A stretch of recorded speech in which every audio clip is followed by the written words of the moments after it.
There's just a lot that goes into it. And sometimes our entrepreneurs especially don't realize that. The development part is a very big hurdle, and it's a really important part to get right because it makes it a lot easier to scale up. Helping select ingredients and helping them understand how they work, and that's such a key part of their development process, is to make sure they've formulated something that actually not only is tasty, but that actually can work in a real manufacturing setting. So maybe it's going to cost you, $10,000 to $20,000 for the development piece of it. This is going to be the least expensive part of your process. Of the process here, yeah. A little reality check up front, right? Yes. So that often is a big reality check for entrepreneurs because they have no idea how much money it really takes to introduce a product. Yeah. So if you can't afford the development piece, then likely you don't have enough money to take it to market. Okay, my last question that we ask all of our guests, as you probably know now, we ask everybody, what has been your recipe to revenue? And in your case, what has helped you succeed in either your career or for those that you have counseled?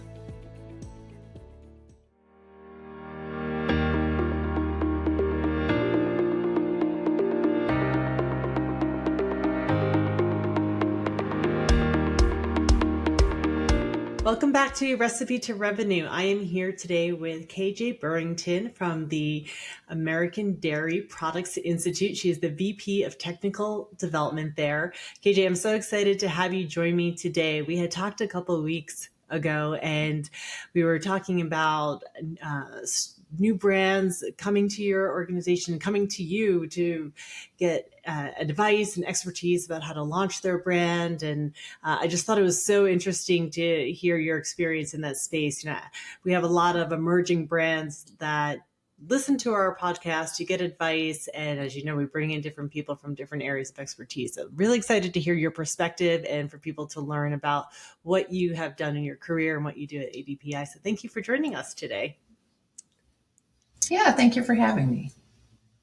So let's kick it off and let's start first a little bit about your role at ADPI, what you do there, and what drew you to working with entrepreneurs. Let's start there. Mm-hmm.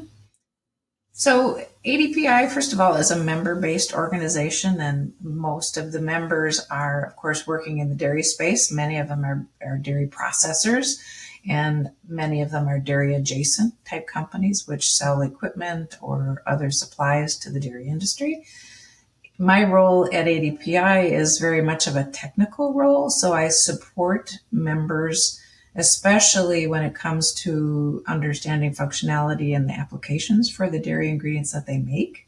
Mm-hmm. Some of our members are also end users, and I do also work with them on some tech support questions that are really focused on, well, which ingredient should I use and how should I use it? Are there any special tips, to make sure that it works well in my application? Yeah. So that's a big part of it. The other part of it is a training role. We have a training course that is a farm to fork virtual course that the industry can take. It's especially designed for people that are new to the dairy industry because it gets them up the learning curve really quickly. And that course is also a part of Kansas State University's curriculum in their animal science department. So the students have the opportunity to learn the very same things that the industry people learn as well. So that's something I'm very excited about. It's very new for Kansas State University. And the other role that I'm involved in is we have academic members now for the first time in the last few years. And we have 40 universities that are a part of the organization. And the purpose is to bring them closer to the industry so that students can meet people from the industry, learn about careers, but also to have access to resources that they can use for their own, product development contests or their own research or the regular courses that they take at a university. So that's something that I'm really happy about because I feel like our universities can use all the support they can get. And we have members also that visit those universities to talk about their own career paths and how they got into dairy, what their role is, what their company does, and then a little bit about ADPI. So we hope that it brings everybody closer together and helps those students as they're figuring out what they want to do. Yeah, such a valuable program and experience for the students to have to get that real world knowledge and even building their own network of people for internship opportunities and post college opportunities as well. Yeah, That's absolutely. fantastic. And I think, Absolutely. on the student level too, a lot of them just don't know what careers are out there, So this is a great opportunity for them to kind of see behind the scenes, so to speak. Yes, definitely. Excellent. So, going back to what you had said earlier about, some of the end users that you experience. So if somebody had a product idea for, let's say, a protein milk beverage, would they come to ADPI and ask for your advice on how to get it to market or what should go in it? What would that experience be like? Yeah, and they definitely could. Hmm. My background in doing that was more at the Center for Dairy Research because Hmm. that's what we were set up to do, was to work with entrepreneurs as well as big CPG companies who wanted to launch a new product with dairy. But also as a part of ADPI, I can also help with that sort of thing. So the protein space is, of course, a very popular space to Yeah. be in now. And but there's also a lot of competition too. Hmm. And that makes it much more challenging. So there's a lot of things for them to consider, right? Because they have to decide what protein ingredients they want to use. Those are, Hmm. those can be very expensive. You also have to know how to formulate a product like that. And there's just a lot that goes into it. And Sure. sometimes our entrepreneurs, especially, don't realize that the Hmm. development part is a very big hurdle, and it's a really important part to get right because Yeah. it makes it a lot easier to scale up. Yeah, absolutely. And I'm probably jumping ahead of my questions here, but since you mentioned it in terms of the product development time frame, uh, what is a typical time frame that you've seen from when somebody, or should somebody expect to lay out from when they have Mhm. their idea to market? Yeah. So sometimes it's the time isn't so much of an issue, but it can be the cost. So Hmm. if they have to have another laboratory or something develop it for them because they don't have any sort of capability themselves, Right. um, that can be an expensive piece of it. Now, if you Hmm. go to one of the dairy centers that are within the US that are kind of supported by the dairy checkoff, those costs might be a little bit lower. So maybe it's going to cost you, ten to $20,000 for the development piece of it. Hmm. And what I've often done with entrepreneurs, if you tell them that and they say, "Well, I can't afford that," then you have to have a little conversation with them and say, Yeah. "Well, this is going to be the least expensive part of your Of the process." process here. Yeah. Yeah. Yeah. A little reality check up front, right? Yes. So that often is a big reality check for entrepreneurs because they have no idea how much money it really takes Hmm. to introduce a product. Yeah. So if you can't afford the development piece, then likely you don't have enough money to take it to market. Yeah, yeah, even just you know, the marketing piece alone, the packaging. I mean, there's just so many costs along the way that Oh, entrepreneurs need yes. to think about. Yes. So, Just trial costs and working hmm, with the co-packer and those kinds of things. You can go yeah, through money really fast. yeah. There's so many questions that I want to get to today because it's this information is so valuable. But let's take a moment and go back, and I want to hear from you a story or experience that you've had. Maybe a founder that you've coached in your experience, whether it was for the Center of Dairy Research or even now. Is there one that comes to mind that you found pretty exciting for the product that they were bringing to market? Yes, probably the most exciting one that I have worked with, and I think I mentioned it to you when we had our discussion a couple of weeks ago, was a company called Good Sport.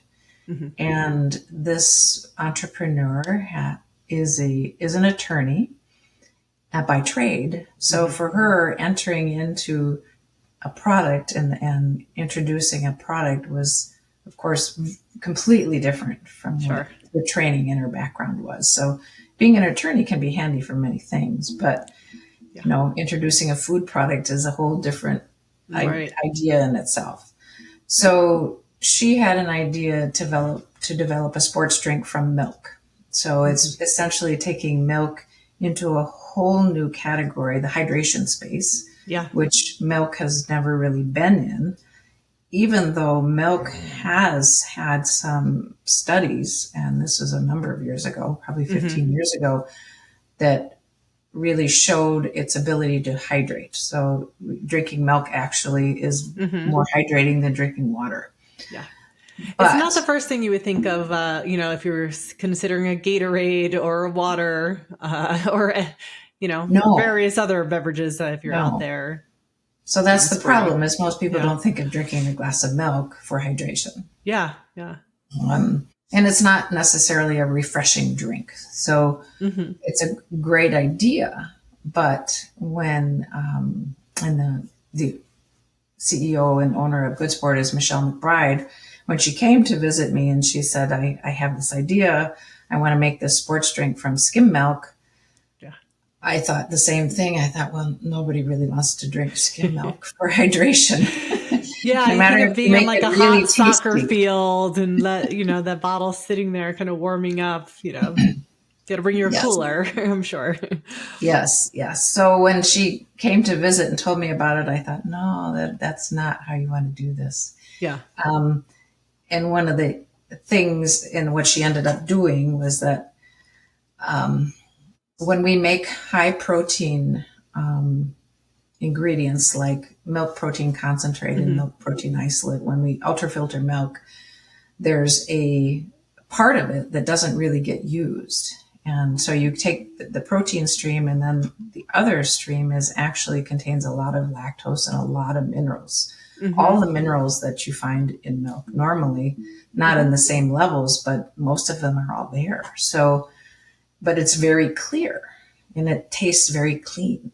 Hmm. So I remember when she came to the center and I we happened to be ultra filtering some milk that day. I said, here, taste this.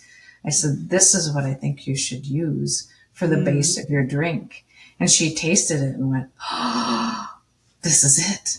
Yeah. And I said, so the great part of it is that all of those electrolytes are there. Hmm. So naturally, so you have sodium and potassium, but you also have about 9 other vitamins and minerals that are naturally occurring. I said, you're not going to have to Mm. add anything. Yeah. So Oh, yeah, everybody that's else the has beauty to of it. add those things to Sure. their Yeah. drink, but they're already there for you. So all you have to do is, hydrolyze the lactose and maybe add some sweetener and some flavors, and away you Hmm. go. Wow. Amazing. So she tasted it. She loved the taste of it. The production of it was going to be easier. And then she started the whole packaging process. What was her next step after that? Yeah. So her next step after that was then, trying out flavors, right? And Hmm. deciding on what flavors to do. Um, and once she got that, then it was a matter of she needed to find a co-packer, right? So she Hmm. had a place where she was testing out some things, but she needed to find a manufacturer that would actually make it. Hmm. And that's always tricky too, because Yeah. we have a limited number in the US and there's a high demand Hmm. for all of those beverage manufacturers. Yeah. And and yeah, it takes a while to find the right one and to see if they Yeah. can make your product. Right. Yeah. The actually physically manufacture it the way you need it to be, but also it's a good a business relationship and you're on the same page about what it is that you need, the timeline, your budget, and so on. Right. Hmm. Hmm. Yeah, and if they have room for you in their manufacturing schedule, Sure. and things like that. Because some of them don't want to deal with entrepreneurs because their Hmm. volumes aren't big enough. Right. And when you're just starting out, it's not like you're not going to go national right away because you don't have the manufacturing to do that. You don't have the budget Yep. to do that. So you have to start out small. Right. So for people that are more early on in their process, what are some things that they should be prepared with before they approach a manufacturer? Yeah. So first of all, they should have their product pretty much done. Hmm. And they should have samples that they can show and people can Hmm. taste so they can see that somebody else was able to make it successfully, even if it was on a very small scale or a pilot plant type situation. Okay. Um, and then I think they need to have a pretty good idea that of who's going to buy the product. Do they have Hmm. a retailer that they're going to work with already, or Yeah. that has committed to it? So they can go to the co-packer and say, yes, we actually have somebody that wants this product and is going to have room on their shelf Hmm. and is going to sell it for us. Hmm. Because otherwise the co-packer probably won't want to talk to you Yeah. because they don't want you to be a one and done kind of a Yeah. company. They want longevity. They're clearing out room in their schedule to manufacture for you. So they want it to be a repeated process. Right, right. And that initial time, so say you set up a trial, usually is what Hmm. somebody will do. And a trial, even for say an 8 hour trial for a lot of beverage companies, that can cost you $50,000 just for one trial. And all Wow. that gets you is some proof that yes, they can make your product and put it in a Hmm. bottle. Yeah. Are you finding that, or in your experience, have you seen most people are self-funding these ventures, or are they getting loans, or are they raising some money from friends and family before they do this process? What have you seen? Yes, so I think they all start off with friends and family, Hmm. but from there, they often will find other investors. Hmm. You can also find grants. So, especially in the dairy world, there are grants Yeah. um, through the federal government that you can find. And actually, the Center for Dairy Research has teamed up and they have these funds called the Dairy Business Industry Alliance. Mm. So, there are funds for companies that need support to either scale up or to, buy more equipment. And Hmm. they go to some are dairy companies, some are just companies that are using dairy. Hmm. Um, but it has been a fair amount of money, which has been really fortunate Yeah. for some of these companies. Actually, Tammy Baldwin was the senator that was really instrumental Mm. in getting those funding sources done. Yeah, that's an excellent point because I think that's not the first thing people think of when they're going to start a new business, especially in the food and beverage space, is that they should look for a grant, whether it's an Mhm. industry related one, women-owned business one, or um, I'm sure there's plenty of others out there. Oh, absolutely. Yeah. Yes. Should always investigate those things because many of those grants you could apply for every year. Um, Hmm. so it's not a just you can only do it one time. You can do it every year. And Yeah.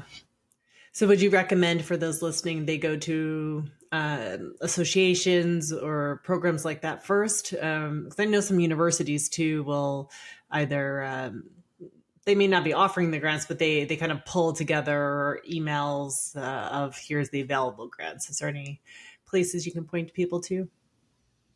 yes, so one of them would be the Center for Dairy Research, though Hmm. there are 5 other dairy centers around the U.S. and many Hmm. of them are linked in to some of that funding too. Yeah. So I would definitely investigate those because Yeah. they can be, as much as maybe $50,000 at a time. So they're definitely worth it. Yeah. Yeah. I mean, that could cover your whole pilot program that you just mentioned. Right, Yeah. right. Yeah, yeah, that would cover at least a trial. Yeah. Excellent. Yeah, great tip there. So going to back to the pilot program and scaling, where do you see that entrepreneurs in this process they run into roadblocks, or where kind of things start to break down for them? What are some Yeah, areas? so they can break down in lots of places. And I will say over the years that I have been helping entrepreneurs, there have been many more that have failed than Mm-hmm. have been successful. So that's the one thing they have to realize is there's a very high failure rate. Yeah. Um, so a couple of the times that they have actually broken down that I know of, um, be, for those that get actually past the development stage and actually commercialize something, Mm-hmm. sometimes things can happen at a manufacturer. Mm-hmm. And in most cases, there are very specific processing parameters that the manufacturer needs to use. And occasionally, sometimes those are not used. So then something happens to the product Yeah. that's detrimental to what it's supposed to be, right? So maybe the proteins gel or something happens. Mm-hmm. And that's happened in a couple of products that I know of where the company ended up in litigation with the manufacturer because the product didn't turn out the way it was supposed to. And the the company decided that the manufacturer was at fault. And so there usually ends up being litigation. And oftentimes that litigation can be the end of that product, Sure. right? Because either the money is too great Mm-hmm. to go through the litigation process, or maybe the manufacturer decides they'll just settle out of court, but it's still a substantial amount of money. And Yeah. then the entrepreneur has nothing left. So they feel like, I can't find another manufacturer. I don't like this one. So I think I'll just Yeah. The give it up. hurdles become too much at that point to then overcome, and they're not even to market yet, maybe perhaps. Right. Yeah. Or they were, in one case, they were to market and they had to switch co-packers, and then the new Mm-hmm. co-packer couldn't do it right. Yeah. And then they had to pull the product off the market. So, I mean, there's so many horror stories I've heard, from, bottles exploding in warehouses. You lose your whole, pallets of yeah. product, and it's just yeah. And certainly during COVID times, we talked to lots of people about just not being able to get certain ingredients, and then what do you do? And if you're it's a key ingredient in your Yes. product, Yes. it's very Yes. hard to pivot and reformulate. Yeah. So often there are shortages of ingredients, and or Mm-hmm. the ingredient costs really go up because there are shortages. So Yeah. that's something that you don't anticipate as an entrepreneur, and suddenly your costs are way out of line from what you can Mm-hmm. really handle. So that would be another big hurdle that you just don't know that is going to happen necessarily, Yeah. right? Yeah, absolutely. When it comes to, uh, in that manufacturing process and kind of preparing for a co-packer and so on, do you have some tips that you would share with folks, checklist of things that they could ensure that they're ready with so they can kind of avoid some of these pitfalls? Yes.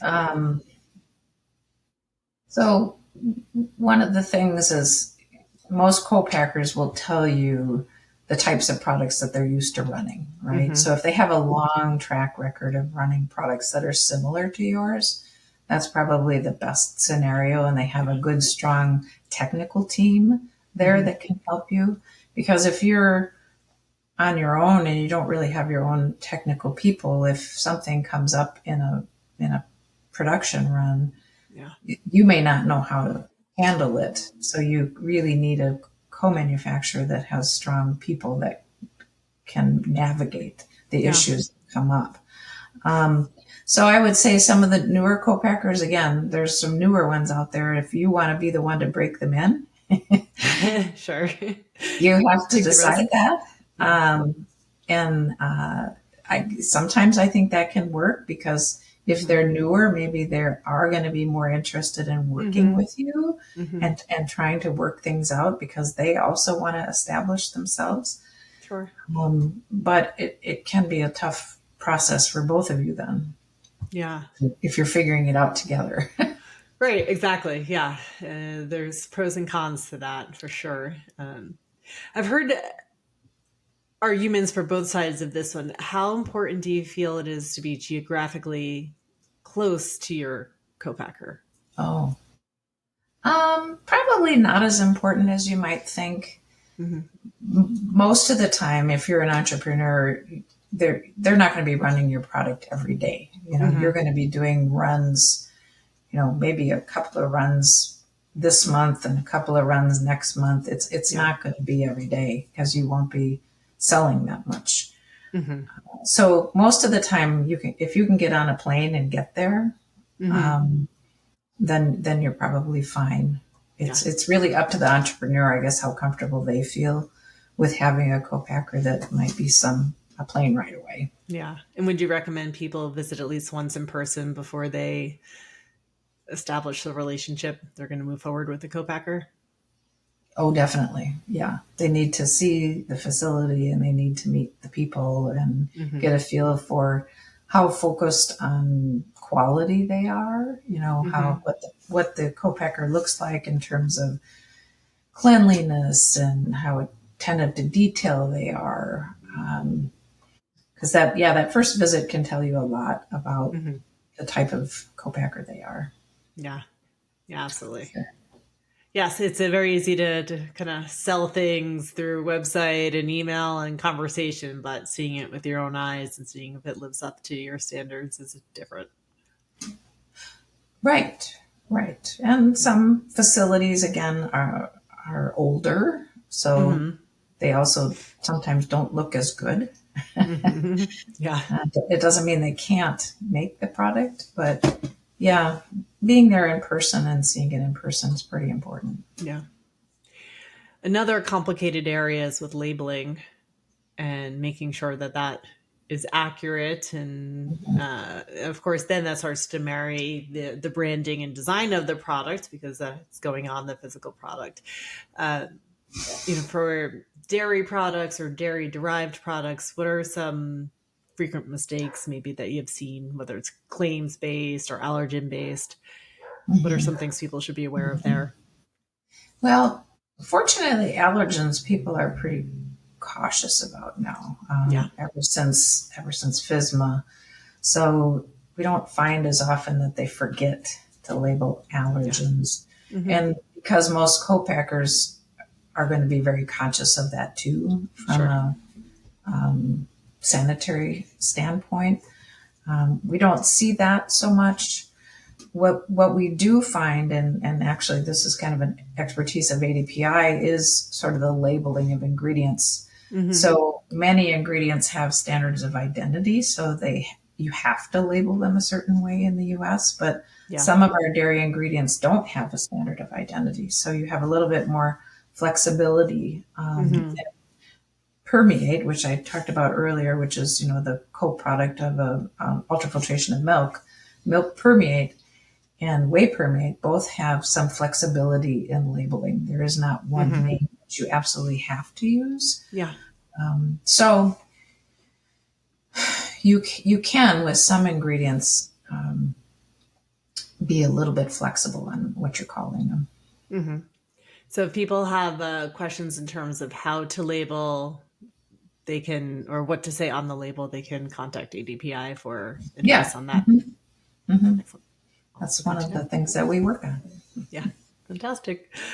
Uh, let's go back to the conversation a little bit about the funding of these businesses and making a technical plan that could be compelling for potential funders out there. So we talked a little bit about grants, but when you're looking for other people to join in on the business, are there suggestions that you have for these early stage companies of what they should begin to think about to make it a compelling proposition? Hmm.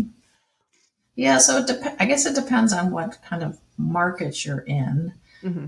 Oftentimes, if you can get the product in front of people, Yeah. it's obviously a bigger or easier sell. Hmm. In in the sports world, if you have a sports drink or a protein drink, you can go to events and sponsor events, Yeah. that are things that more consumers would see, maybe even some professional players would see.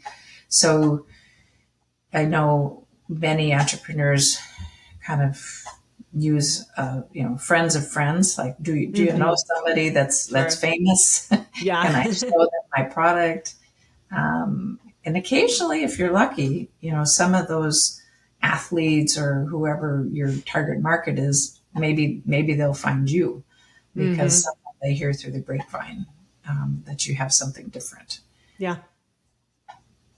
So just trying to get your The product worst you out. can get is a no, right? You should always Yes, ask. yes, exactly. The worst you can get is a no. Yeah. Yeah. I think that's, yeah, I think these days too, with influencer marketing being so popular, using either the celebrity route or influencer route strategy to connect with people that either do have access to funds or at least access to audience, which is also equally important to some degree, is you know, should be part of your early stage plan. Would you agree? Oh, for sure. I mean, if most companies now have their own Instagram accounts that they can Hmm. constantly post, they can get connected to, a lot of different groups that way. So maybe you've made a product that's using an upcycled ingredient, for instance, Hmm. and that can have a lot of traction with consumers if you can get it in front of them. Yeah. So yeah, using all this social media and influencers that you can, and doing, honestly, Hmm. podcasts like this. So getting Yeah. yourself out there in front of consumers would help a lot. Yeah. So you mentioned a few times about doing sampling events and whether it's sporting or even on a college campus, perhaps. What would you say is the right amount of sampling? Because I know that again, going back to the budget component of it, could be expensive to do that, Mhm. but from the product development standpoint, but then as you move further down the line, the marketing and promotion standpoint, both equally important to get consumer feedback and consumer awareness. So, is there is there a good number that you can share for how many tasting events you should kind of build into your plan? Um, any thoughts on that? Yeah, I don't know if I have a number, but I know that, most retailers, I think you can work that out with them. So whether Mm-hmm. you are at a grocery store, or you're at Costco or Sam's or whatever it is, Yeah. those are pretty common to do. And consumers, Mm-hmm. frankly, expect that. Yeah. So those are not difficult necessarily to set up. And obviously, you Mm-hmm. don't have to be the one that is there doing the sampling. Right. They have people there that can do that for you. But I think most of the time, when you're working with retailers, that can be a part of the whole launching of the product in that Mm-hmm. particular store, Right. is to have a tasting. Yeah. Absolutely. I think that's important to build it out in your schedule, build that out in your budget. That's a component of taste testing to drive awareness, drive feedback, drive traffic to your social accounts, and if you're trying to do conversion to in-store purchase or to your website to purchase. So there's many benefits of it across the table. Um, Yes, yes. But the food world is pretty competitive, so yeah. it's it's something you have to kind of battle every day, I feel like. All right, I think that's a good point. There's definitely a certain amount of hustle that you need to have to make it a success, along with all the other things that you had mentioned as well.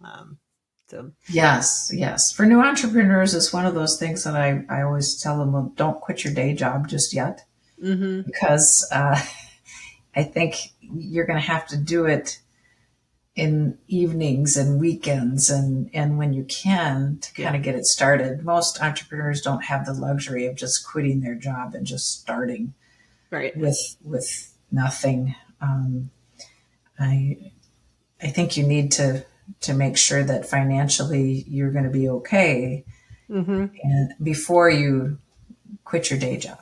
Yeah. And on this podcast, we have heard that time and time again from various brands that have kind of, I don't want to say the word ease their way into it because that's not true. There was no ease about it, but have kind of begun to make that transition from, they used to be an accountant or they used to be a bioengineer and now they're running their tequila brand or empanada brand. So the transition happened, but also over a period of time.